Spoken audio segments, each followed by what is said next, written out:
All right, the purpose of this video is to give you the solutions to the two problems that I wanted you to try in the previous videos. So the first one I gave you is this Frosted Schmucky Farm cereal problem.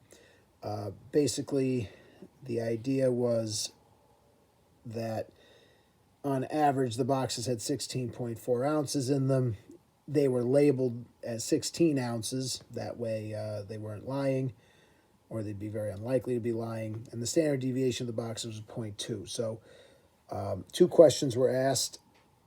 Can you find what's the chance that a singular box will be under the labeled weight?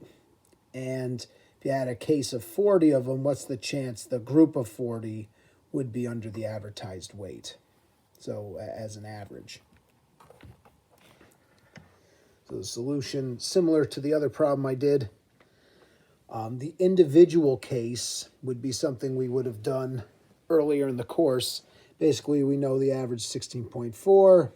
The individuals vary by 0.2. So we can get a z-score. The z-score for a box that would be under 16 ounces, or at 16 or under, would be -2.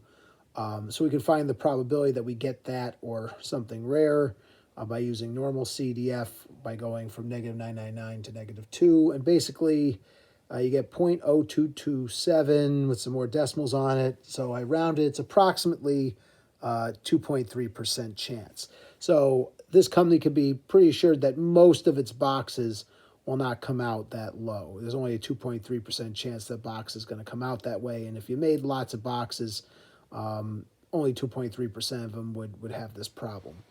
All right, so hopefully not enough to get you sued.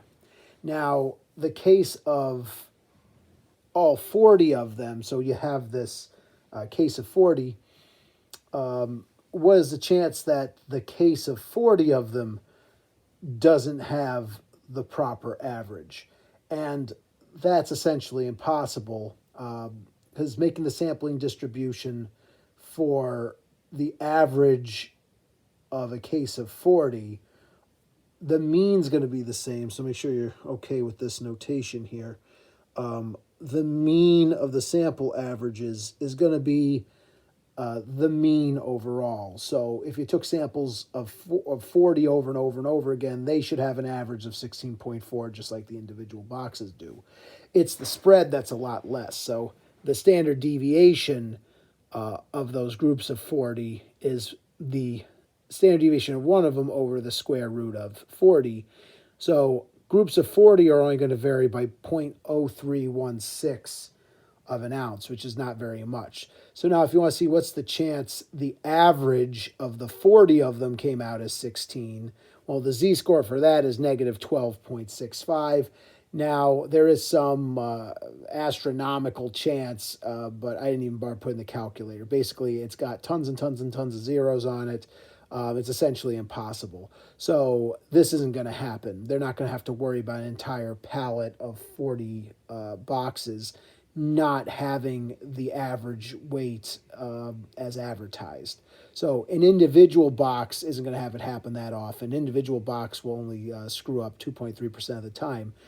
If you have a group of 40 of them, the 40 of them together are essentially guaranteed to have a weight over the advertised amount. So the company really doesn't have to worry about being sued in that case. All right.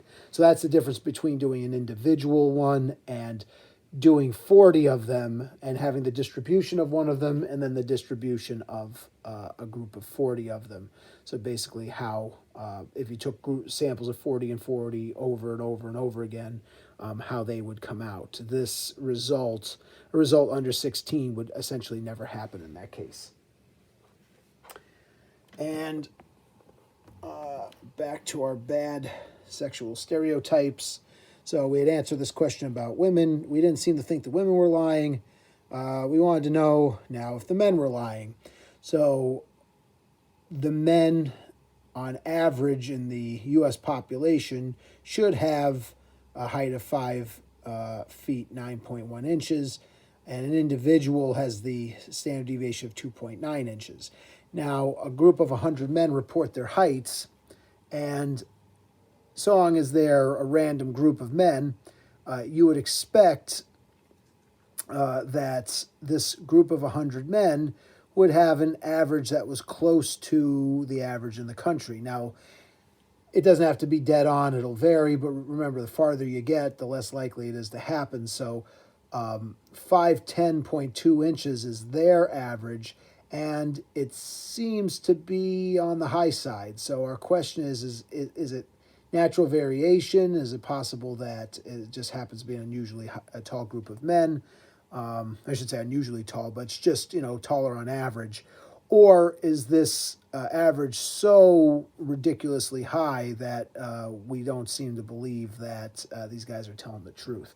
So basically, if we pick 100 men at random out of the population, what's the chance that they have this higher average? And the conclusion is the women we didn't really seem to suspect of lying. It was possible. The men in this case are almost certainly lying as a group. So I made the sampling distribution for the average heights of a group of 100 American men. So to do that, these were the numbers for one American man. Remember, a group of 100 should have that same mean, but 100 of them are not going to vary nearly as much. They're going to vary by the mean of one, or the standard deviation of 1 over the square root of the number that you picked, 100.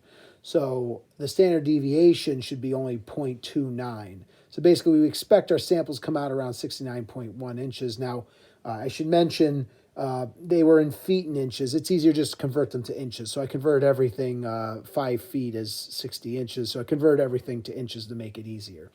But basically, if we were picking groups of 100 men over and over and over and over again, we'd expect most of them to be around here. This is how much we expect them to vary. So the problem is, can they vary enough to get to 5 foot 10 and 0.2 inches, which is 70.2 inches?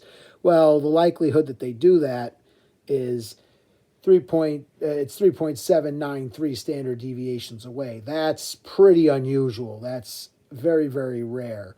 So finding out how often that occurs, it's 0.000074. So it's not to say it's impossible, but it's extremely, extremely, extremely unlikely. So, which is more believable, that we got this unbelievably rare group of men who happen to be tall?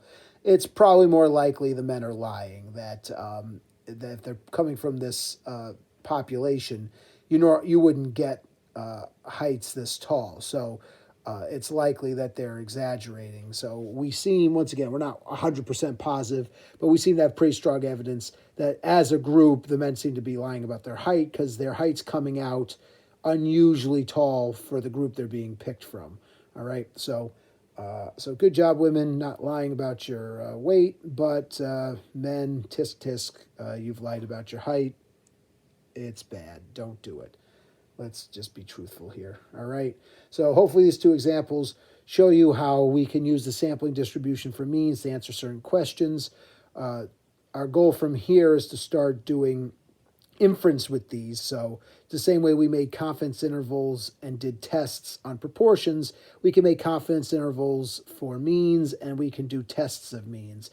These examples, especially the last two about the women's weight and the men's height, are almost they're almost like doing tests. They're very close. In fact, they could easily be converted into doing a test. So basically, with the women, the result wasn't rare enough where we had enough evidence to question them. They could have been lying, but it didn't. It was consistent with assuming they weren't lying. Their result was consistent with that. With the men, we seem to think they're lying because the result isn't consistent with our would be our null hypothesis. We assume that this is how, it's not really assumption, we're told this is the case. If American men are this way, we really shouldn't be getting a sample like we did. So either we did the impossible, or we seem to question the veracity of the men who are doing this dating site and giving their heights. So we're going to look at doing these kinds of procedures, just like we did for proportions, on means. Basically, they'll mirror what we did. There's only one procedure for means that doesn't mirror what we did for proportions. Once we're done with those, Hopefully you read your AP stat update. If you did, they're taking some course material out, so I do not have to teach the course as far as I would have. So basically, everything I've taught, as I mentioned in the message, it will be on the exam. This topic of means will also be on the exam, so I have to get through this. But once we're done with this section of topics, we don't have to go any further. There was basically another two sets of inference that they're not going to ask about. So if you kind of understand the proportion stuff, the mean stuff is similar, and that should be good enough, and hopefully we'll be able to get you through the exam. All right, well, this video is long enough. See you for the next one on doing confidence intervals on a single sample mean.